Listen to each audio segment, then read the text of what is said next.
नमस्कार दोस्तों, आप सभी का सोशियोलॉजी हब ई लर्निंग में स्वागत है। दोस्तों, आज हम इस वीडियो में वक्फ बोर्ड के बारे में जानेंगे। हम जानेंगे कि वक्फ का मीनिंग क्या है, वक्फ बोर्ड क्या होता है और इसे क्यों बनाया जाता है, वक्फ बोर्ड के जो मेन फंक्शंस हैं वो क्या हैं, और पोस्ट इंडिपेंडेंस इंडिया में कितने वक्फ बिल्स लाए गए, और जो हमारा करेंट में भी चल रहा है वक्फ अमेंडमेंट बिल 2025, इसके बारे में भी हम जानेंगे। तो चलिए दोस्तों, इस वीडियो को शुरू करते हैं। सबसे पहले दोस्तों हम इसके मीनिंग के बारे में जानेंगे। तो वक्फ एक इस्लामिक ट्रेडिशन है। वक्फ एक इस्लामिक ट्रेडिशन है जिसमें मुस्लिम कम्युनिटी के जो लोग हैं वो चैरिटी करते हैं या रिलीजियस डोनेशन करते हैं for the benefit of Muslim community. तो वक्फ जो है एक इस्लामिक ट्रेडिशन है जिसमें मुस्लिम कम्युनिटी के जो लोग हैं चैरिटी करते हैं, डोनेशन करते हैं अपने ही कम्युनिटी के लोगों के वेलफेयर के लिए। ठीक है, तो सबसे पहले क्या है कि इस्लामिक ट्रेडिशन है, चैरिटेबल और रिलीजियस डोनेशन है made by Muslims for the benefits of the community, Muslim community. तो वक्फ एक इस्लामिक ट्रेडिशन है जिसमें मुस्लिम कम्युनिटी के लोगों के द्वारा ही चैरिटी या रिलीजियस डोनेशन किए जाते हैं मुस्लिम कम्युनिटी के ही बेनिफिट के लिए। ठीक है, और डोनेशन में लोग लैंड डोनेट करते हैं, बिल्डिंग्स डोनेट करते हैं और मनी भी डोनेट करते हैं कम्युनिटी के वेलफेयर के लिए। ठीक है, और ये जो प्रॉपर्टीज होती है उसको कोई सोल्ड नहीं कर सकता है, न ये इनहेरिटेड होती है, मतलब ये ट्रांसफर नहीं होती है 1% टू 1%। ठीक है, ना ही इसको कोई बेच सकता है और ना ही कोई ट्रांसफर कर सकता है। अगर एग्जाम्पल की बात करें तो ताजमहल भी एक वक्फ प्रॉपर्टी है, कुतुब मीनार भी एक वक्फ प्रॉपर्टी है, वैसी हुमायूं टॉम्ब भी एक वक्फ प्रॉपर्टी है जो कि इनकी एंसेस्टर्स हैं उनके द्वारा डोनेट किए जाते हैं टाइम टू टाइम, और उसी को हम क्या बोलते हैं, वक्फ बोलते हैं। तो ये जो डोनेशंस हैं लैंड का, बिल्डिंग का, मनी का, तो एक बड़े स्केल पे इनको मैनेज करने की जरूरत पड़ती है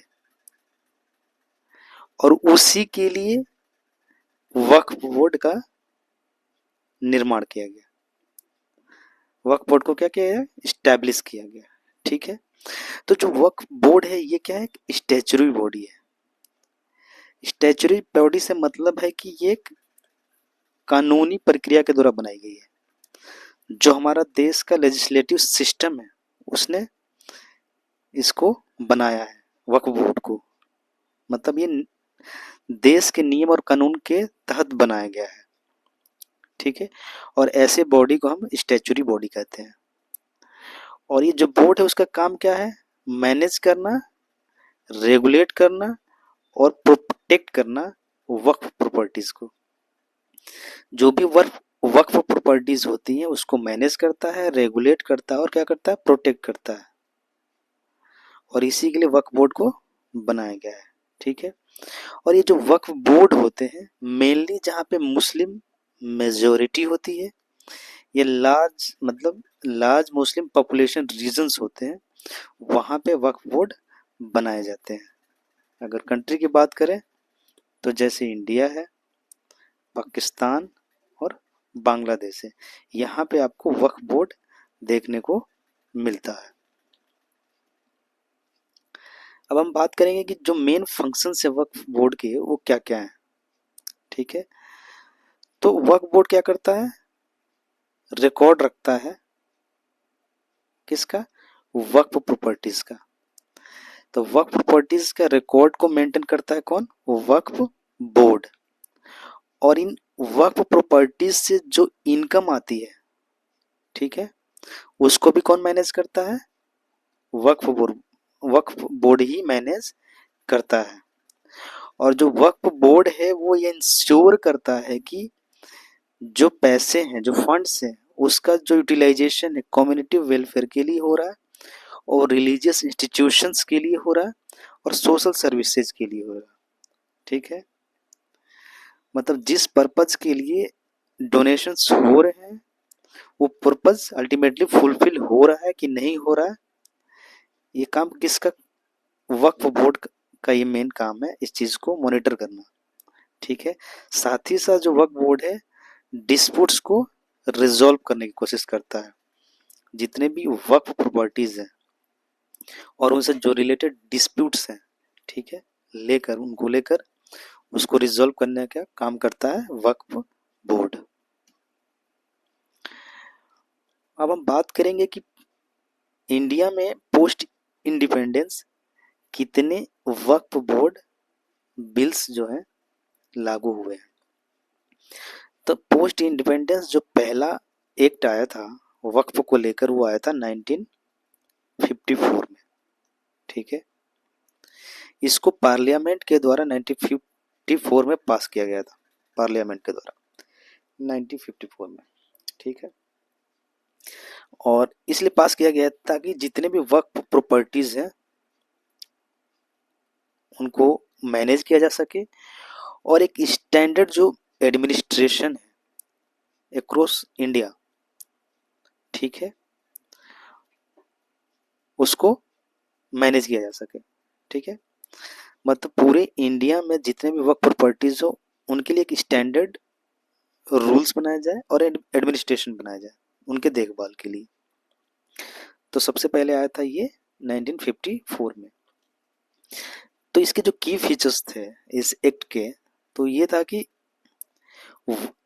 स्टेट्स जो भी हैं, जितने भी स्टेट्स उसमें क्या होंगे, स्टेट वक्फ बोर्ड्स होंगे जहाँ पे मुस्लिम कम्युनिटीज रहती हैं।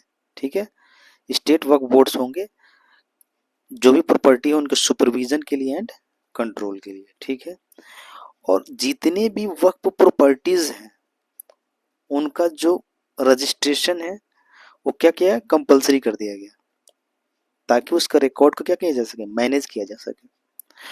और इनका जो प्रॉपर्टीज है उनका क्या होना चाहिए, पीरियोडिक ऑडिट होना चाहिए और इंस्पेक्शन होना चाहिए।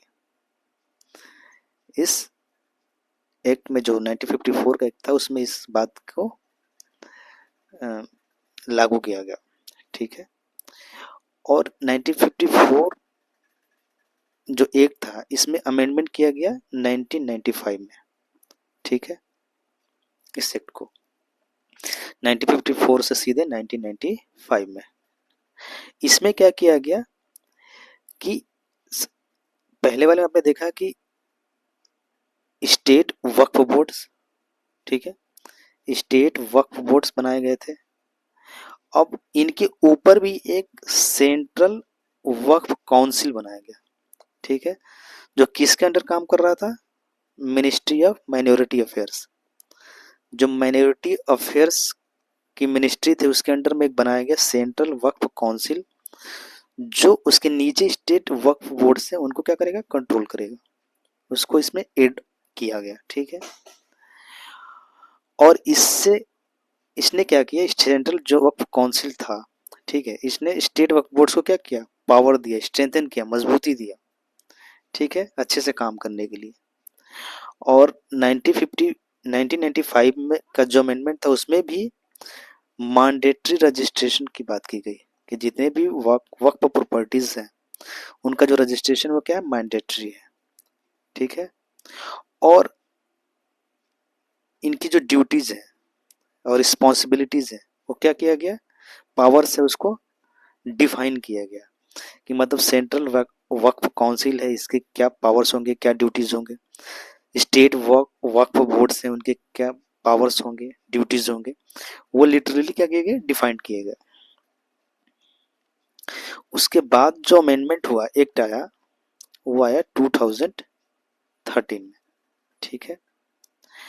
और ये जो 2013 का अमेंडमेंट था, ये स्पार्क था, जो मतलब ये इन्फ्लुएंस था सच्चार कमेटी रिपोर्ट से।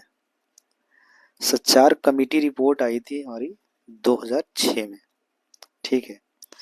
और इस कमेटी ने बताया कि जो वक्फ प्रॉपर्टीज है, उसके जो 50% जो लैंड है वो क्या है, इलीगल है, ठीक है, और अंडर यूटिलाइज्ड है।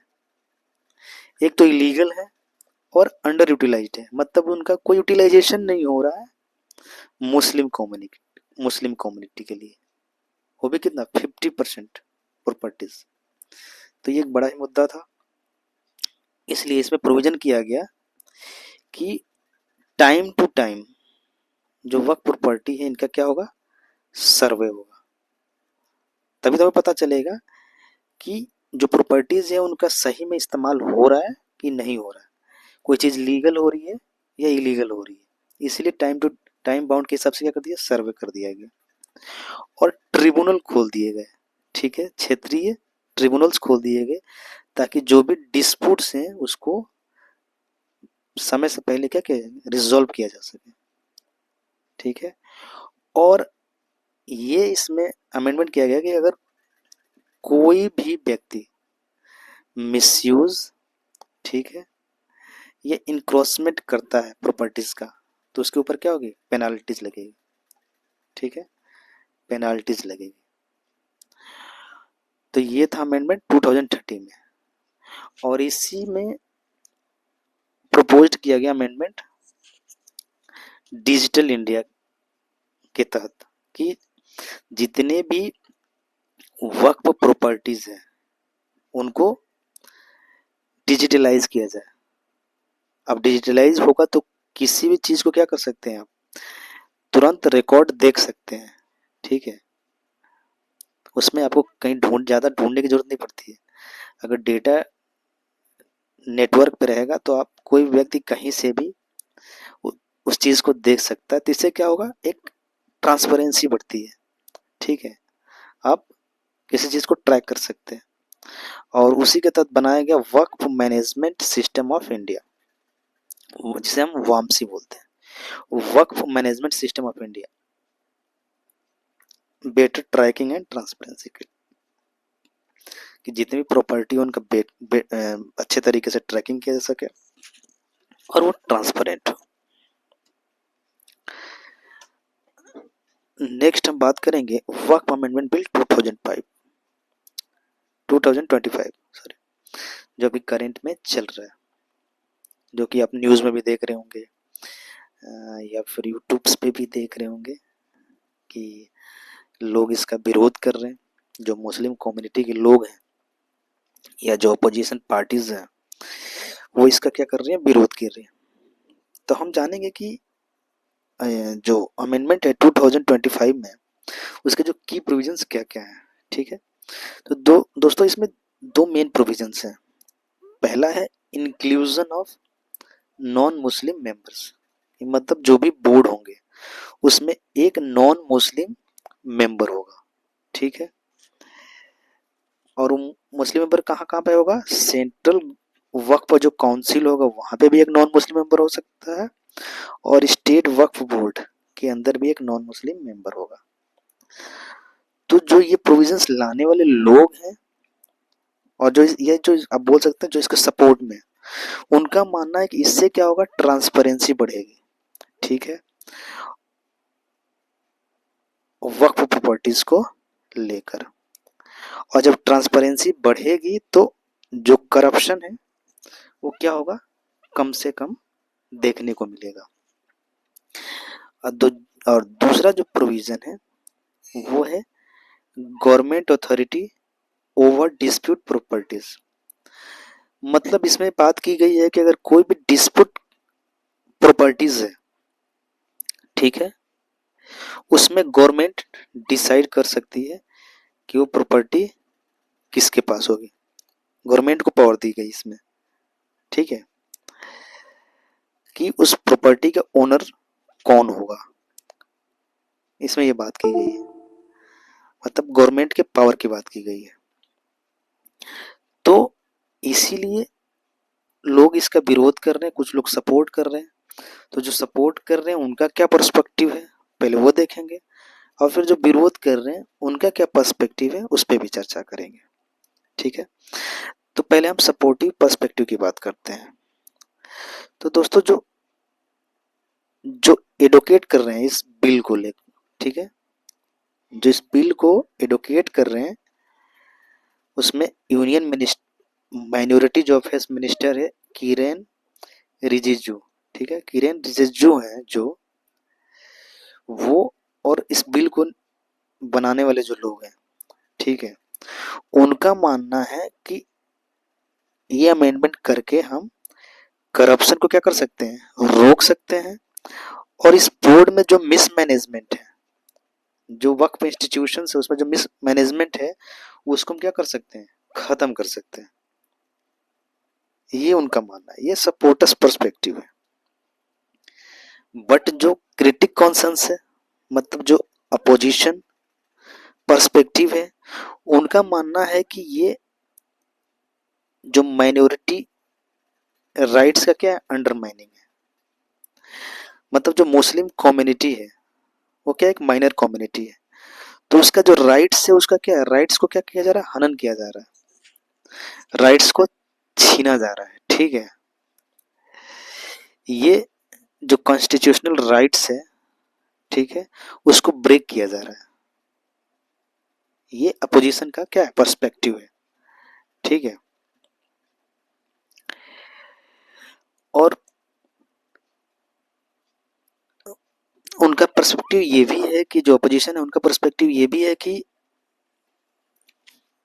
ये क्या है, पोटेंशियल फॉर प्रॉपर्टी सीजर है। जैसे कि हमने देखा कि जो भी डिस्प्यूट प्रॉपर्टीज है उसमें गवर्नमेंट का क्या है, पावर दिया गया है डिटरमाइन करने के लिए।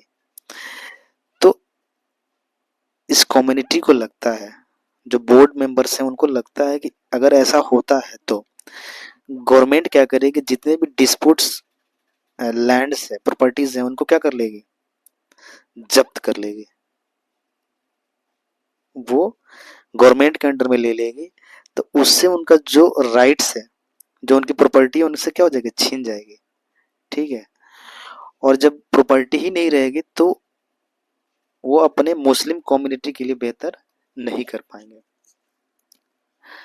तो ये उनका दो पर्सपेक्टिव है। पहला ये है कि ये कॉन्स्टिट्यूशनल जो उनका राइट है, माइनॉरिटी राइट है, एक तो उसको ब्रेक किया जा रहा है। दूसरा ये है कि जो गवर्नमेंट का पावर जो दिया जा रहा है, गवर्नमेंट को अथॉरिटी पावर दिया जा रहा है डिटरमाइन करने के लिए डिस्प्यूट्स प्रॉपर्टीज को लेकर, तो उनसे उनको लग रहा है कि इसमें गवर्नमेंट क्या है, उस प्रॉपर्टीज को क्या कर सकती है, छीन सकती है उनसे। और इससे उनका जो मुस्लिम कम्युनिटी है उसका जो वेलफेयर है वो क्या हो जाएगा, खतरे में आ जाएगा, कम हो जाएगा। तो दोस्तों ये वीडियो यहीं पे ख़त्म कर होता है। आशा करता हूँ कि ये वीडियो आपको पसंद आई होगी। अगर पसंद आई हो तो प्लीज़ वीडियो को लाइक कर दीजिएगा, शेयर कर दीजिएगा और चैनल को सब्सक्राइब कर दीजिएगा। थैंक यू दोस्तों।